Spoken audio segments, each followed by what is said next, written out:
सर्वेभ्यो नमो नमः।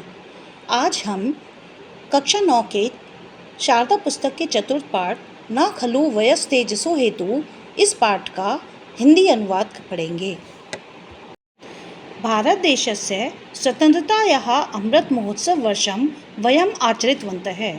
भारत देश की स्वतंत्रता का अमृत महोत्सव हम सब मना रहे हैं। किं वयं जानीमः यद् देशाय स्वातन्त्र्यं प्रदातुं क्रियन्तः ज्ञातः अज्ञातः च क्रान्तिवीराः स्वतन्त्रतायज्ञे स्वीयं परिवारं स्वजीवनं च आहुतिरूपेण समर्पितवन्तः इति। क्या हम जानते हैं कि देश की स्वतंत्रता को प्रदान करने के लिए कितने अज्ञात ज्ञात क्रांतिवीरों ने स्वतंत्रता के यज्ञ में अपने परिवार और अपने जीवन को आहुति रूप में समर्पित किया। छात्राः ते सर्वे अपि क्रांतिवीराः अस्माभिः कृतज्ञता भावनया नित्यं वन्दनीयाः। छात्रों, ये सभी क्रांतिवीर हमारी कृतज्ञता भावना के लिए नित्य वंदनीय है। खुदीरामः तेषु एव देशभक्तौ कश्चन तेजस्वी बाल क्रांतिवीरः हुतात्मा अस्ति। खुदीराम उन्हीं देशभक्तों के में कोई तेजस्वी बाल क्रांतिवीर बलिदानी आत्मा है।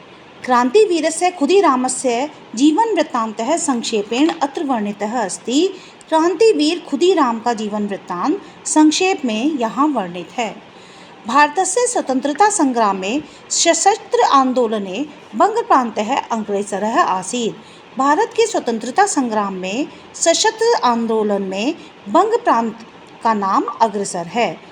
तस्मिन् बंग प्रान्ते मेदिनीपुर नामके जनपदे महोबनी ग्रामे नवाशीत्यधिक अष्टादशतमे वर्षे डिसेम्बर् मासस्य तृतीयदिनाङ्के खुदीरामस्य जन्म अभवत्। उसी बंगाल प्रांत में मेदिनीपुर नाम के जनपद में महोबनी ग्राम में 1889 की दिसंबर मास की 3 तारीख को खुदीराम का जन्म हुआ। तस्य जनकस्य नाम त्रैलोक्यनाथः इति। उनके पिता का नाम त्रिलोकीनाथ था।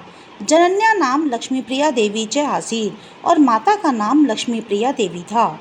खुदीरामस्य बाल्यकाले एव तस्य पितरौ दिवंगतौ। खुदीराम के बाल्यकाल में ही उनके माता पिता दिवंगत हो गए। अतः तस्य अग्रजया अपरूपा देव्या एव खुदीरामस्य पालनं पोषणं च कृतम्। इसीलिए उनकी बड़ी बहन अपरूपा देवी ने ही खुदीराम का पालन पोषण किया। बाल्यकालतः एव खुदीरामः असाधारणः आसीत्। बाल्यकाल से ही खुदीराम असाधारण थे। साधारण बालानाम्नि क्रीडासु तस्य मनः न रमते स्म। साधारण बालकों के समान खेलने में उनका मन नहीं लगता था। सः देशवासिषु जायमानान् अत्याचारान् दृष्ट्वा व्यथितः भवति स्म। वह देशवासियों पर होने वाले अत्याचारों को देखकर व्यथित हुए। बंग प्रान्ते क्रांतिवीराणां महद्भिः गुप्तगतिभिः आंग्लाः संत्रस्ताः आसन्। बंग प्रांत के क्रांतिवीरों द्वारा बहुत सारी गुप्त गतिविधियों से अंग्रेज उस समय बहुत त्रस्त थे। भारतस्य तात्कालिकः वायसराय कर्जनः बंग प्रान्तस्य एतत् वीरत्वं दमयितुम् उत्साहध्वंसयितुं देशभक्तिं मर्दयितुं च बंग प्रान्तस्य पन्थाधारितं विभाजनं करणीयम् इति निश्चितवान्। भारत के तत्कालिक वायसराय कर्जन ने बंग प्रांत की इस वीरता को दमयितुम यानी दबाने के लिए, उत्साह को ध्वंस करने के लिए, देशभक्तिं मर्दयितुं च और देशभक्ति को मारने के लिए बंग प्रान्तस्य पंथा आधारितम बंगाल प्रांत को पंथ पे आधारित विभाजन करने का निश्चय किया। पंचाधिक नवदशतमे वर्षे तेन बंग प्रान्तः भागद्वये विभाजितम् और 1905 में उन्होंने बंगाल प्रांत को 2 भागों में विभाजित कर दिया। तस्य एतया कृत्या न केवलं बंग प्रान्ते अपि तु सर्वस्मिन् देशे जन आंदोलनं प्रवर्तम। उनके इस कृत्य से न केवल बंगाल प्रांत में बल्कि सभी देशों में जन आंदोलन शुरू हो गया। बंगभंगः आंदोलनम् इति तस्य जन आंदोलनस्य नाम और उस आंदोलन का जो नाम था वो पड़ा बंग भंग। इस आंदोलन को तस्य जन आंदोलन से नाम उस जन आंदोलन का नाम दिया गया। यद्यपि खुदीराम तस्मिन् समये केवलं 15 वर्षीय तथापि देशभक्त्या भावना स प्रेरितः स जन आंदोलने कूदितः। यद्यपि खुदीराम उस समय केवल 15 वर्ष के थे, फिर भी देशभक्ति की भावना से प्रेरित होकर वह जन आंदोलन में कूद पड़े। आंग्लानां पारतंत्र्य श्रृंखलात् वंदनीय भारत मातुम मोचनम करणीयम। अंग्रेजों की परतंत्रता की श्रृंखला से हमें अपनी वंदनीय भारत माता को छुड़ाना है, ऐसा उनका संकल्प था। अतः स नवमीं कक्षाम अपि पूर्णाम कर्तुम न शक्तवान। इसीलिए वह 9वीं कक्षा भी पूर्ण नहीं कर सके। यतो ही देशभक्तानां जीवनम राष्ट्राय समर्पितम भवति, क्योंकि देशभक्तों का जो जीवन होता है वो राष्ट्र के लिए समर्पित होता है। बालानां संगठनं कृत्वा सह पादयात्रां आयोजितं स्म। बच्चों को संगठित करके उन्होंने पदयात्रा आयोजित की। तस्यां यात्रायां देशभक्तियुतानि गीतानि वंदे मातरम चेत्यादयः घोषणा भवन्ति स्म। उस यात्रा में उन्होंने देशभक्ति से युक्त गीत वंदे मातरम आदि नारों की घोषणा की। सह पदयात्रा माध्यमेन लोक जागरण विषयकाणि पत्रकाणि जनेषु वितरति स्म। वह पदयात्रा के माध्यम से लोक जागरण विषय वाली यानी लोगों को जगाने वाली विषय वाली पत्रों का जनेषु वितरति स्म है, लोगों को वितरण करते थे। कदाचित खुदीरामः पत्रक वितरण समय आंग्लानां हस्तगतः जाता। कभी खुदीराम उन पत्रों का वितरण करते समय अंग्रेजों के हाथ लग गए। किंतु सामर्थ्य संपन्न है खुदीरामः आंग्लानां ताडनं कृत्वा ततः निर्गच्छतः। किंतु सामर्थ्य संपन्न खुदीराम अंग्रेजों को मारकर वहां से निकल गए। बंग प्रांते क्रांतिवीरैः संचितानि बहुनि गुप्त मंडलानि आंग्लानां मनसि आतंकं जनयन्ति स्म। बंग प्रांत में क्रांतिवीरों द्वारा संचालित बहुत से गुप्त मंडलों से अंग्रेजों के मन में आतंक उत्पन्न हो गया था। कस्यचित् गुप्त मंडलकस्य संचालकः आसीत् सत्येंद्रनाथः। उन्हीं किसी गुप्त मंडल के संचालक थे सत्येंद्रनाथ। खुदीरामः स्वमित्रेण प्रफुल्लेन सह गत्वा सत्येंद्रनाथेन अमिलत्। खुदीराम अपने मित्र प्रफुल्ल के साथ जाकर सत्येंद्रनाथ से मिले। सत्येंद्रनाथः उपादिशत्। सत्येंद्रनाथ ने उन्हें बताया, क्रांतिकार्यं कर्तुं शरीरं वज्रसदृशं दृढ़ं बुद्धि असीधाराइव तीक्ष्णा मनः गंगाजलमेव निर्मलं च भवेत् इति, कि क्रांति कार्य करने के लिए शरीर वज्र के समान दृढ़, बुद्धि तलवार की धार के समान तीक्ष्ण और मन गंगा जल की तरह पवित्र होना चाहिए, निर्मल होना चाहिए। तस्मात् गुप्त प्रशिक्षण केंद्रात् द्वाभ्याम 8 मासात्मकं प्रशिक्षणं प्राप्तम। वहाँ गुप्त प्रशिक्षण केंद्र में उन दोनों ने 8 मासात्मकम यानी 8 महीने तक प्रशिक्षण प्राप्त किया। भुशुंडी संचालने अपि तौ अचिरादेव प्रवीणो संजातो। भुशुंडी यानी बंदूक चलाने में भी वे दोनों अचिरादेव यानी जल्दी ही प्रवीण हो गए।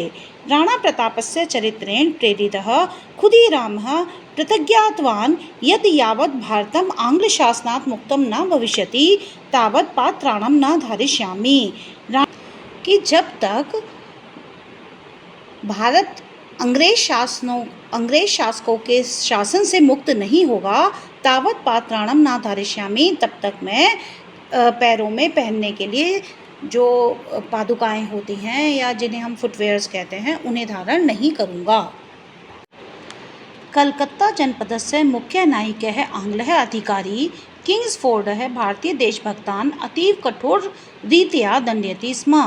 कलकत्ता जनपद का मुख्य न्यायिक आंग्लिक अधिकारी यानी अंग्रेज अधिकारी जिसका नाम किंग्सफोर्ड था, वो भारतीय देशभक्तों पर अतीव बहुत ही कठोर रीति से दंडित करता था। निर्दय से बालान अपि न त्यजति स्म। वह निर्दयी बच्चों को भी नहीं छोड़ता था। तस्य स्थानांतरणं यदा मुजफ्फरनगरे जातं तदा सः हन्तव्यः इति सशस्त्र क्रांति वीर मंडलेन निश्चितम्। जब उसका स्थानांतरण मुजफ्फरनगर हो गया तो सहहंतव्य यानी उसे मार देना चाहिए, ऐसा सशस्त्र क्रांतिवीर मंडलेन ने निश्चित किया। हत्याया योजनाया संपूर्णम उत्तरदायित्वं प्रफुल्ल खुदीरामाभ्याम स्वीकृतम। हत्या की योजना का संपूर्ण उत्तरदायित्व प्रफुल्ल और खुदीराम ने दोनों ने स्वीकार किया। तस्य वधस्य सूक्ष्मा योजना भी द्वाभ्याम निर्मिता, और उसको मारने की छोटी योजना भी उन दोनों ने ही बनाई। अष्टाधिक नवदशतमं वर्षस्य एप्रिल मासस्य अष्टाविंशे दिनाङ्के यानी 28 अप्रैल 1908 को किंग्सफोर्ड इत्यस्य रथविशेषः प्रफुल्लः खुदीरामाभ्यां विस्फोटकं प्रक्षिप्तम्। किंग्सफोर्ड के रथ विशेष पर यानी उनका कोई विशेष रथ था जिस पे वो जा रहे थे, उस पर प्रफुल्ल खुदीराम ने एक विस्फोटक फेंका। महान विस्फोटक ध्वनि जाता है, इससे बहुत ज़्यादा विस्फोटक ध्वनि हुई। अग्नि ज्वाला आकाशम अस्पर्शन, और जो अग्नि की लपटें थी वो आकाश को छूने लगी। किंग्सफोर्ड हतः, किंग्सफोर्ड मारा गया। अस्माकम उत्तरदायित्वं पूर्णम, हमारा उत्तरदायित्व पूर्ण हुआ। इति कृतार्थ भावनया तौ पलायितवन्तौ, इसी कृतार्थ भावना से वो दोनों भाग गए। किंतु हा धिक, लेकिन धिक्कार है। यद्यपि सह किंग्सफोर्डः महोदयस्य रथः आसीत्, यद्यपि वह किंग्सफोर्ड महोदय का रथ था, तथापि तस्मिन् सह नासीदेव, लेकिन वह फिर भी उसमें नहीं थे।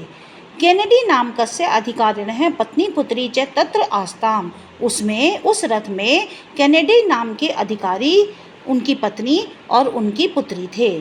ते मृते, वे सब मर गए। किंतु किंग्सफोर्डः रक्षितः, लेकिन किंग्सफोर्ड बच गया। आरात्रि द्वौ अपि क्रांतिवीरौ अधावताम, पूरी रात वो दोनों क्रांतिवीर दौड़ते रहे। किंतु दुर्भाग्यवशात आंग्ला आरक्षकाः तौ अग्रहन्, लेकिन दुर्भाग्यवश अंग्रेजी सैनिकों ने उन्हें पकड़ लिया। वीर प्रफुल्लेन आंग्लानां विरोधे कृतः प्रतिकारयत्नः व्यर्थः अभूत्। वीर प्रफुल्ल के अंग्रेजों का विरोध करने वाले सारे प्रयत्न व्यर्थ चले गए। अनन्य गतिकः प्रफुल्लः भारत मातरम मनसा प्रणम्य वंदे मातरम इति उद्घोष्य च स्ववक्षस्थले हुशुंडया गोलिका प्रहारं कृतवान्। अनन्य गति वाले प्रफुल्ल ने भारत माता को मन से प्रणाम करके वंदे मातरम ऐसा उद्घोष करके अपने वक्षस्थल पर गोली से प्रहार कर लिया। वीर बालः प्रफुल्लः हौतात्म्यनेन अमरः जातः, वीर बालक प्रफुल्ल की बलिदान अमर हो गया। आंग्रैः गृहीतः खुदीरामः न्यायालयं नीतः, अंग्रेजों द्वारा पकड़े गए खुदीराम को न्यायालय लेके जाया गया। तत्र अधिवक्त्राणां प्रत्येकं प्रश्नस्य खुदीरामस्य निश्चितम् उत्तरम् आसीत्, वहाँ वकीलों द्वारा पूछे गए सारे प्रश्नों का खुदीराम ने एक निश्चित उत्तर दिया। यत् कि वंदे मातरम इति, केवल वंदे मातरम, उन्होंने वकीलों द्वारा पूछे गए प्रश्नों का उत्तर केवल वंदे मातरम में दिया। न्यायाधीशेन निर्दयता बालाय खुदीरामाय मृत्युदंडः उद्घोषितम् उद्बोधनम इति, न्यायाधीश ने निर्दयता से बालक खुदीराम को मृत्युदंड दिया और फांसी की सजा दी। राष्ट्रभक्तस्य खुदीरामस्य मुखे भयं दुःखं वा न आसीत्, प्रत्युत प्रसन्नता शांति तृप्ति तेज स आसीत्। राष्ट्रभक्त खुदीराम के मुख पर भय या दुख नहीं था, बल्कि प्रसन्नता, शांति, तृप्ति और तेज था। तत् दृष्ट्वा न्यायाधीशः आंग्लाधिकारिणः चापि चकितः, उसे देखकर न्यायाधीश और आंग्ल अधिकारी यानी अंग्रेज अधिकारी भी चकित हो गए। अष्टाधिक नवदशतमवर्षस्य अगस्त मासस्य एकादशे दिनाङ्के बाल्ये वयसि एव देशस्य स्वातन्त्र्यार्थं खुदीरामः हुतात्मा जातः। 11 अगस्त 1908 में बचपन में, बड़ी छोटी उम्र में ही देश की स्वतंत्रता के लिए खुदीराम ने अपना बलिदान दे दिया। प्रिय भारत मातु दर्शनार्थम सहसन वंदे मातरम इति जपन आनंदेन दिवंगतः, प्रिय भारत माता के दर्शन के लिए वह हंसे और वंदे मातरम ऐसा जपते हुए आनंद से दिवंगत हो गए, आनंद से खुशी खुशी मर गए। इस तरह आज का पाठ समाप्त हुआ। अगर आपको मेरे द्वारा करी गई पाठ का हिंदी अनुवाद पसंद आया हो तो आप कृपया इस वीडियो को लाइक करें और सब्सक्राइब करें और साथ ही उन विद्यार्थियों को शेयर करें जिनके कोर्स में शारदा बुक लगी हुई है। धन्यवाद।